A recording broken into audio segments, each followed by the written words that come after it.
What's going on, Wealthy Legacy Journeyers? Welcome back to the Wealthy Legacy Journey. I'm your host, Kendell Liden, and I'm very excited to bring you today's episode.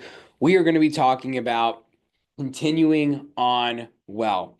When you're building a business or a brand, or you're learning how to do real estate, you're learning how to do stocks, it's so fun and exciting out of the gate, right? But the real meat and potatoes comes together whenever you can continue on well and you can persevere through the hard challenges that come your way, that face you, and you can go through those well.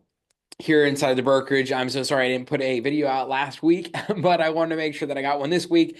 Things have been crazy, lots of growth, lots of doing. I've been kind of knee deep, head first into a massive marketing project that we're working on putting together for Ambition X Real Estate to really get a lot more views and awareness of each of the properties that we have that we are putting out there for sale.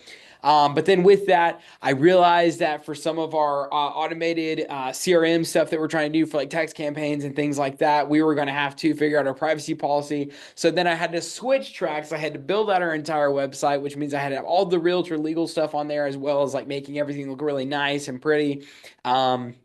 And actually, today I was working on a video for our Join Ambition XRE page. So if anybody wants to check it out, ambitionxre.com, that is our main brokerage website. And at the time that this video comes out, I am continuing to update it daily to add more things to it. I'm sure I'll probably only have a couple more days, maybe a max a week left on the website. I'll be done with that, switch tracks back to marketing, and be working on what we're putting out there as far as like what stuff can we put together. Really, it's all about bringing the most value to the agents as possible, bringing value to them through bringing awareness to the personal brands that they're trying to build as real estate agents, bringing value to them by bringing awareness to the properties that we're selling, bringing awareness, bringing value to our sister company that we are serving when we sell their houses, Ambition Group, by bringing awareness to their properties so we can get them sold quicker, faster, better, right? And so it's just all those things that are a part of the process.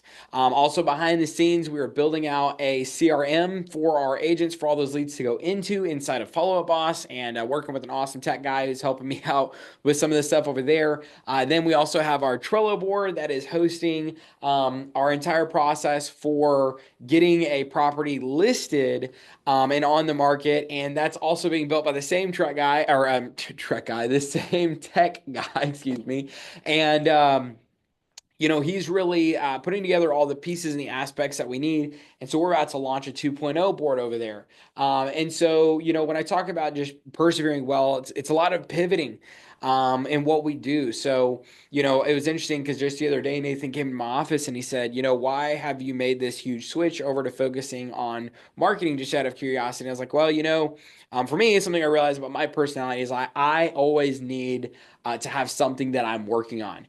I think that's why I recently picked up the habit of smoking meats, like the grill, but you put wood in there and it smokes over time and it takes like hours and hours because it's a fun thing. Like while it's cooking, I can split the logs, I can cut logs up, I can restack stuff, I can, work on my fire, I can keep the fire alive, keep it to the right temperature. I can constantly be fiddling with it. I enjoy just staying busy working on something.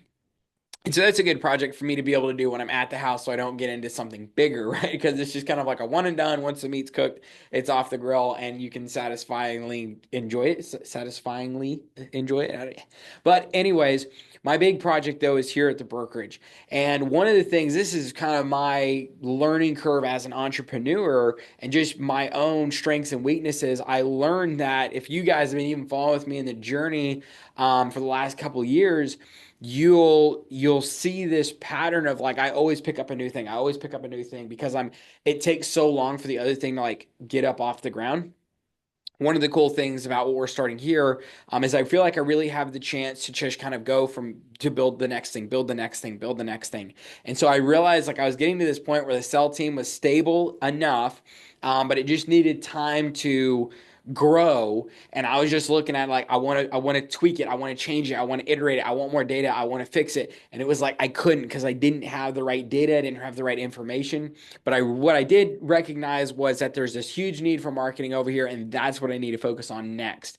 And so I'm building out all these marketing projects. I'm very excited about what we're building. We're also looking to bring in a new TC to help our organizational processes. And then our current TC, who we're training for that, we're going to bring in somebody who's just more of a veteran of the game, TC, switch our current TC over to doing basically the same thing as far as like managing the process, but instead of transaction coordinating, it will be for marketing.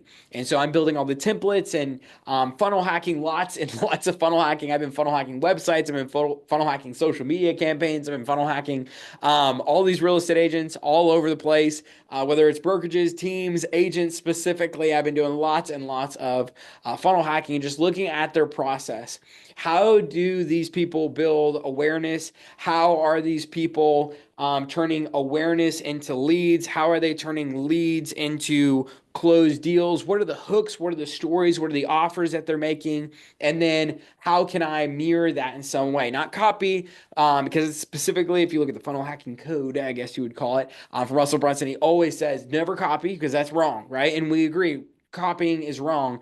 But how can I put my own spin on what they're doing? So for example, when I'm looking at these websites, I'm like, okay, join every like Century 21, Keller Williams, EXP, LPT, Real, all of them have like a section of their website that talks about joining the brokerage. And so I just went through and I was like, I like this from Keller Williams, I like this from EXP, I like this from Real, I like this aspect, I like this color comp, all these different things. And then I go, okay, I'm going to pull all these kind of puzzle pieces together and start building my own. And so then I get the chunks, the raw chunks of like, okay, here's what this section of the website is going to look like. And then I go back and I insert the text. And then there's certain times where I just have to get creative. So for example, on our buy a home page, a lot of real estate brokerages, they immediately send you over to what's called an IDX. It's something kind of data exchange. I can't remember exactly. But basically it is where all of you, it's where you can like, it's like basically Zillow where you can like search for a property, right? So a lot of these real estate websites, when you go to buy a home, it just immediately takes you to a place to be able to search for the website. Well, that was going to be another paid thing. I don't really want to pay for anything else right now. So I was like, okay, how can I do this in a creative way? And I think we did that. And actually, I think we basically, I think one of the things is real estate agents, this is one of the things we're trying to break. They get so stuck, right? And there's either this way or no way. Versus we can come in and we can present multiple options for houses to buy. We can present multiple options for whenever you're selling a property. And I've been really excited to launch some of these different products that we are currently working on. So for example, on the sell side, there's either like the traditional listing, but we can do really well. We call it the full view home sale, where you just get tons and tons of awareness built up around a property, which is the project I'm currently working on right now for Ambition Group in selling their properties. We have the hybrid investor home sale, where if you're thinking about selling to a cash buyer, you're thinking about selling to an investor, let's get a whole group of investors to your house at one time and really push that price up. And then we also have that traditional cash sale. If you don't have time to deal with the showing, you don't want a bunch of people in your house, you just need it taken care of, we can get that done for you as well. And so that's on the sell side. And then on the buy side, we have the opportunity to buy that beautiful move-in ready house, right? We can help you find that TLC house that you're going to move into, put your tender loving care into, put your personal touch on, but it does come with some equity. And then we have that investment type property as well. And so we were able to create 3 different options for the sell side, 3 different options for that buy side, and really create a lot of versatility in our process of what we're doing. So that's been a lot of what I've been able to build. It's building different offers, building different stacks, different ways to pitch value, offer value, and then from there, it's like, now that I have all these different value adds, now I just need to start throwing out hooks like crazy. So how can I throw out tons and tons of hooks for people to join the brokerage, right? How can I throw out tons and tons of hooks for different ways to get people to sell their house? How can I throw out tons and tons of hooks to get people interested in wanting to buy a house? And then once they come into our ecosystem and they are now a prospect, how do I turn a prospect into how do I turn a prospect into a true lead? And then how do I turn a no, excuse me, I had that backwards. Lead. So we get a lead in. I've been learning the technical. I always had it backwards, and I just realized this the other day. So lead comes in, turn a lead into a prospect, turn a prospect into a closed transaction, right? And so that's where the drip campaign comes in. That's where that follow-up over time is. So don't get me wrong, I have plenty of work now in front of me to build out all of our marketing stuff between the different campaigns and the different hooks and the different stories and the offers. But I'm so excited, guys, because I feel like I'm actually going to get to live my Russell Brunson dream right now. and to start implementing a lot of the ClickFunnels stuff that I honestly absolutely love while I'm building this real estate brokerage, getting to do all that online marketing, getting to do just all that funnel stuff and pushing people through and creating the conversion rates and tracking the data. And I don't know, this stuff makes me really excited because one of my big goals was the next thing I did, I really wanted to be able to build a big brand, and I see that here. I'm not 100% sure where we are episode wise right now, but I know we're getting close to 90. If this is not episode 90, it's somewhere in that range. I'd have to double check. High 80s, if not 90. And I'm really excited because we are getting really close to 100K liquid net worth, or somewhat liquid. I could liquidate it in 30 days. And obviously, some of that's going to go back into real estate and stuff like that over time. But it's really exciting because I'm hitting this point where I was like, oh, I thought the other day, I was like, what if I could hit 100K by my 100th episode of net worth, which would be super cool. Now, I already do have pretty much 100K in net worth in that Hudson deal, but that's it just feels so untouchable. So I don't want to count that. But Libby and I had another deal. It's paying out right now. And that's going to take us a little over the 50K mark of where we're currently at. So we've got 30 in the market. We're going to beef up our emergency fund to a full 6 month emergency fund, which for us is like 27 grand. So that right there is like 50. And then there's like another 10, 15 or something that's going to be other places.